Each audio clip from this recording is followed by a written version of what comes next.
Olá, esse é o programa Contraplano, o espaço do audiovisual, da cultura e das manifestações artísticas aqui na TV Câmara Jacareí. Hoje recebendo o desenhista aqui do Vale do Paraíba, criador do quadrinho Ozyman Nemesis. Obrigado pela presença aqui no Contraplano, André. Tudo certo? Queria que você contasse pra gente um pouquinho dessa história, desse vampiro, dos seus quadrinhos aqui pra gente. Então, o Ozyman é um personagem meio antigo meu, né? Eu criei ele há cerca de 10 anos. E só que uns anos atrás eu resolvi, conversando com um ex-professor meu, Otávio Cariello, que é o roteirista da história, a gente acabou meio que mudando, repaginando mesmo o personagem, deixando ele um pouquinho mais agradável mesmo, mais fácil de trabalhar. Eu acho que acabou ficando um negócio um pouco mais interessante, acho que seria a melhor definição. E a história conta a história de um vampiro e um lobisomem, né? Durante uma noite, a história se passa durante uma noite, ela vai contando o que está acontecendo com esses dois e qual que é a relação deles, né?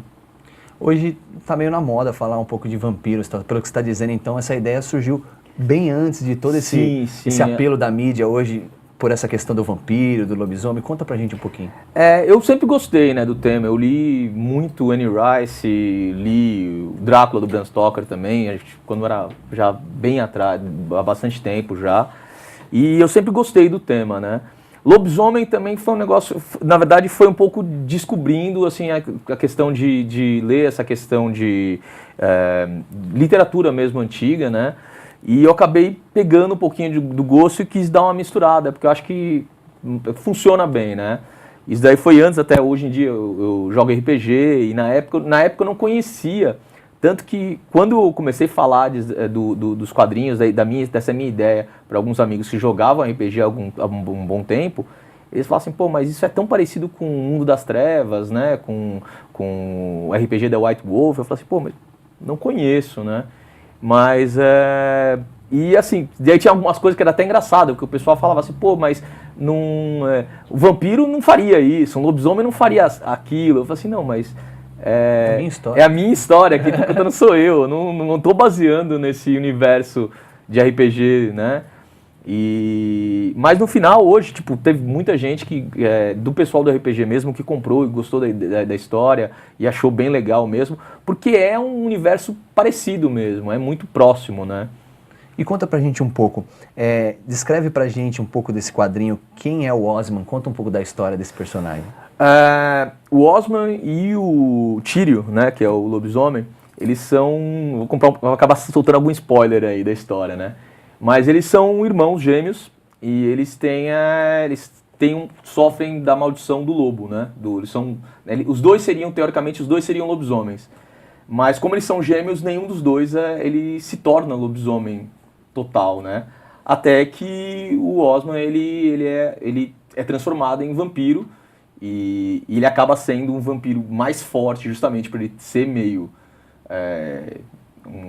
uma aberração, né? Ele não ser um vampiro normal, e enquanto o Tyrion ele acaba começando a se tornar o lobisomem, virar lobisomem de verdade, e os dois têm essa relação de um tentar controlar o que o outro está fazendo para não dar maiores problemas, né? E como que foi o processo para você chegar, que eu sei que não deve ter sido fácil estar publicando. Nem todos os desenhistas têm oportunidade de publicar uma história. Na verdade, assim, tá bem mais fácil hoje em dia a gente publicar de forma independente, né? Quando eu trabalhei um tempo, eu fui coeditor da revista Front, né, da Via Letra, que era um álbum, assim, ele é meio democrático, ele era democrático, né? A gente tinha um conselho editorial que aprovava algumas histórias, que organizava mesmo o projeto, né? E eu fui, por uns bons anos, eu fui um desses coeditores, né? Eu fazia parte do conselho editorial. E a gente organizava esse projeto. E acabei publicando algumas coisas no Front. Eu já tinha participado de alguns fanzines, mas eu sempre foquei na ilustração mesmo, né? Fiz ilustração para livros de RPG também.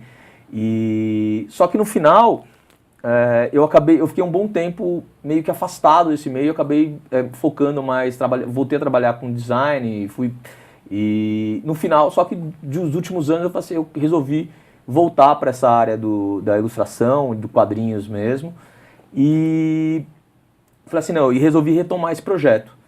Daí, do ano passado para cá, foi quando eu resolvi retomar, eu tive que acabei refazendo muitas páginas, que eram páginas antigas mesmo, que já não estavam num traço que eu estava achando que estava bom, né? Então, daí agora nos últimos meses eu refiz a revista e eu acabei usando do Catarse, né, que é uma plataforma de financiamento coletivo, para lançar o quadrinhos de forma independente, né? Então, o Catarse ele tem funcionado bem, tem ajudado muito o pessoal de quadrinhos independentes por causa disso. Você tem lá a sua história, você ainda pode estar publicando, produzindo ela, e aí conseguir o financiamento, ou você já está com ela pronta e financia para publicar. Então tem sido um jeito bem legal para quem está lançando, quem está fazendo a primeira publicação, e tem valido bastante a pena para muita gente. Então esse seu primeiro trabalho teve o apoio dos seus amigos aí, do pessoal todo da internet. Exatamente. O Catarse, assim, tem muita gente, na verdade, que eu não faço ideia, e tem gente que apoiou muitas pessoas que se identificaram também. E aí, tem muita gente que eu não faço ideia, que eu não conheço mesmo. Alguns conhecidos que eu não tenho contato, mas que são conhecidos de internet, de Facebook, que apoiaram, e teve algumas que eu até me assustei, porque pessoas que eu realmente não tinha nenhum contato, que eu não conhecia pessoalmente, que me adicionaram no Facebook, acharam legal o projeto, apoiaram, e algumas que apoiaram com valores até mais altos, né? Porque o legal do Catarse é isso, você tem, você apresenta o projeto, né? No caso, o meu projeto era a revista, e daí tinham diversas recompensas, que no caso eram, por exemplo, o cartão postal, o marcador de livro, daí tinha ilustrações exclusivas produzidas para apoiadores. Eu coloquei até, inclusive, uma das opções era a doação de sangue, né? Então eu estou devendo uma doação de sangue aí que... Não vai esquecer. Não, eu tenho que esperar, só vou poder fazer ano que vem. Mas, então foram várias opções de apoio, né? As pessoas se sentem parte também do projeto. Exatamente, acaba, né? Eu mesmo já apoiei muitos projetos no Catarse, porque realmente, de amigos e algumas pessoas que realmente eu não conhecia, mas que eu achei legal, vi o projeto, falei assim, pô, acho que vale a pena apoiar. E tá virando meio que uma livraria virtual, assim, o Catarse, né? Eu vou lá, dou uma olhada, escolho alguma coisa... E faz parte do projeto, né? Exatamente. Legal é isso. Depois tem os agradecimentos. Normalmente, a maior parte dos projetos que aparecem, que vão para o Catarse, e uma das no começo, a opção mais em conta, né? Normalmente a menor opção, que é o mínimo deles é R$10, né? Já conta com os agradecimentos. Às vezes tem gente que coloca a versão digital da revista e mais nome dos agradecimentos. Então esses agradecimentos normalmente é o mínimo que a pessoa recebe, né? André, me conta como que surgiu o desenho na sua vida? Você sempre desenhou desde pequenininho? Como que apareceu isso? Eu comecei a desenhar bem cedo mesmo, né? Eu sempre gostei de desenhar, desenhava em caderno do colégio, eu tinha muito desenho, eu desenhava... Em vez de fazer a lição, você ficava desenhando. Fazia caricatura de... Professor? Caricatura não, né? Porque eu nunca fui bom em caricatura. Mas eu desenhava os professores mesmo. Meu desenho sempre foi mais puxado pro realista, né? Mas eu nunca fui bom em caricatura. Mas você acabava puxando algumas características para tirar sarro mesmo, do professor que era meio careca, ou que tinha um bigode meio estranho, que usava óculos. Sempre acabei fazendo algumas piadas e meus amigos normalmente gostavam, né? Achavam legal. Eu tive professor que uma vez pediu, que ele descobriu que eu fazia isso, ele falou assim, e ele gostava de desenho, ele falou assim, pô, deixa eu ver, vai. Daí eu mostrei, ele riu e tal. Ele falou assim, posso ficar com eles? Eu falei, pode, você não levando para a diretoria. E quando você viu que esse hobby, esse desenho, que você fazia tranquilamente, sem pretensão, poderia virar algo profissional? Foi na faculdade mesmo. Na faculdade, eu fiz faculdade de design, né? Mas na faculdade eu já comecei a me interessar mais pela ilustração mesmo. Eu falei assim, é o que eu quero fazer. Quer dizer, eu sempre quis, né? Tipo, no colegial mesmo, eu queria trabalhar com quadrinhos, eu já tinha entrado em contato já sabia de alguns artistas brasileiros que trabalhavam para fora, de alguns agentes, né? Algumas pessoas que fazem agenciamento de artista para fora, né? E então eu já tentei, mas meu trabalho ainda era muito infantil, era muito fraco ainda, né, na época, no colegial, né. Daí na faculdade eu falei assim, é o que eu quero fazer, e eu comecei a ir atrás mesmo. Comecei primeiro fazendo livros de RPG mesmo, como eu tinha falado. Eu fiz muito tempo para a editora Diamond, que eu fiz um monte de livro para eles. Depois eu fiz livro para a FTD, que era Infanto Juvenil, fiz livro para a editora Nobel, fiz livro para outras... A Nobel, na verdade, é um selo, né? Então eles têm vários outras... Era a mesma editora, né? Era outros segmentos. Então eu trabalhava com a mesma editora e ela ia só me indicando outros livros. E eu fiquei muito tempo nisso aí mesmo, trabalhando com infanto juvenil e RPG. E quadrinhos, assim, nunca foi... Viver de quadrinhos no Brasil é muito complicado. A não ser realmente quando o pessoal que vai para... começa a trabalhar, publicar fora, né?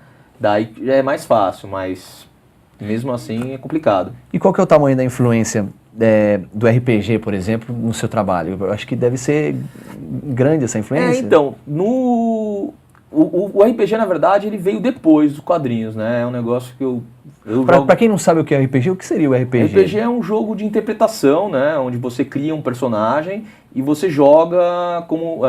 você interpreta esse personagem num jogo. Eu jogo muito o RPG de live action, né? Que é assim, eu interpreto, é como se fosse um teatro mesmo. Você vai lá, se veste como personagem e você interpreta ele em ações. Você tem uma ficha, uma planilha, né? Onde tem o que você pode fazer, o que você é bom, qual é a sua aparência, qual a sua força, a sua inteligência, etc. Na verdade, eu criei esse personagem bem antes e eu acabei usando ele quando eu comecei a jogar. Você era o Nemesis. O Osman, eu joguei, que na verdade ele era chamado de Oz, né? Que eu acabei mudando muitas coisas dele. Que eu falo que esse personagem ele é uma mistura do que foi esse meu personagem do RPG, que ele era bem mais bonzinho, com o personagem inicial, que era meio super-herói, meio maluco, né? E esse daqui já não, ele é bem mais cínico, ele é mais violento, né? Que o personagem que era. Porque o meu personagem do RPG era até meio bobão, meio bonzinho demais, né? Mas o RPG é isso, assim, então o RPG acabou sendo útil para mim para criar histórias mesmo, pensar, ter ideias. Eu já tinha alguns roteiros, mas acabou me trazendo outras ideias para escrever quadrinhos e para criar outros conceitos, né? Legal, obrigado, André. Estamos terminando esse primeiro bloco do programa Contraplano, hoje com o desenhista aqui do Vale do Paraíba, criador do quadrinhos Osman Nemesis. Programa Contraplano, espaço do audiovisual aqui na TV Câmara Jacareí.